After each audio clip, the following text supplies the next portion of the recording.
E nessa semana, a chanceler alemã Angela Merkel visita o Brasil para aprofundar as relações entre os países. Angela Merkel vai ser recebida pela presidente Dilma Rousseff no Palácio do Planalto na próxima quinta-feira. Ela deve vir acompanhada de alguns ministros da Alemanha. A chanceler deve receber informações sobre o plano de concessões na área de infraestrutura.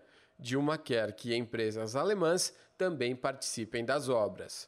A Alemanha é o quarto maior parceiro comercial do Brasil atualmente, atrás apenas de China, Estados Unidos e Argentina. O fluxo comercial entre os países chegou a mais de 20 bilhões de dólares no ano passado. O encontro ocorre mesmo em meio a uma crise política no Brasil.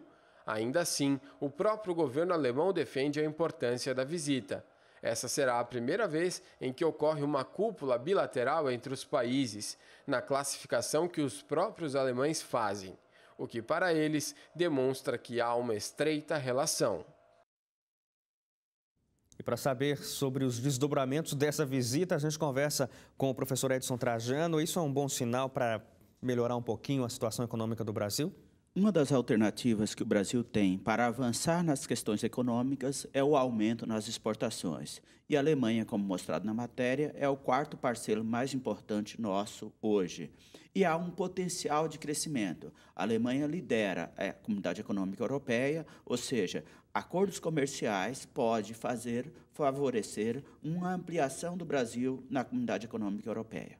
Então, essa visita da Angela Merkel pode significar que a imagem do Brasil lá fora não está tão ruim assim? Não necessariamente isso. O que acontece? Todos os países no mundo têm buscado saldo na balança comercial, o aumento nas transações econômicas internacionais. E a Europa mais do que nunca. Então, nós temos, de um lado, Estados Unidos, que tem a maior economia do mundo, e a China apresentando um grande crescimento econômico. Claro, desacelerou nesses últimos meses, mas a China ainda continua com a grande potência econômica do mundo.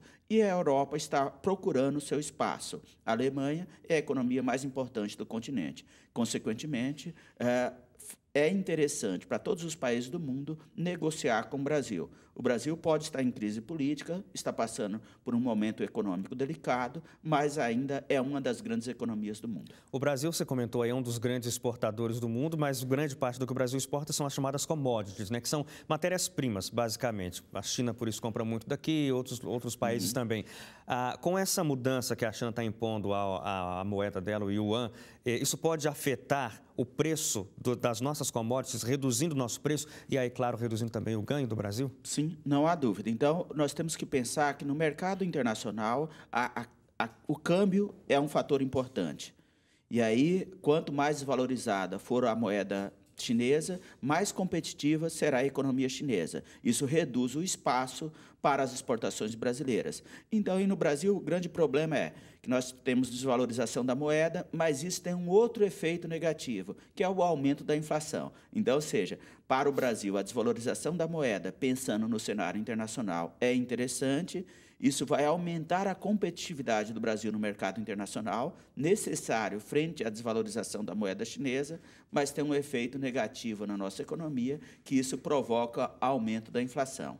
Mas não há dúvida que mais acordos comerciais com países como a Alemanha, como a Comunidade Econômica Europeia, representa a possibilidade do maior crescimento das exportações, que é fundamental nesse processo de recuperação da economia brasileira. Agora, é claro, precisamos melhorar a qualidade das nossas exportações. E, para isso, precisamos exportar cada vez mais produtos industrializados. Isso não vamos fazer para os alemães. Nós temos que aproveitar a América Latina e ampliar nossa força na América Latina. Ok, entre os vizinhos, para poder fortalecer a indústria nacional.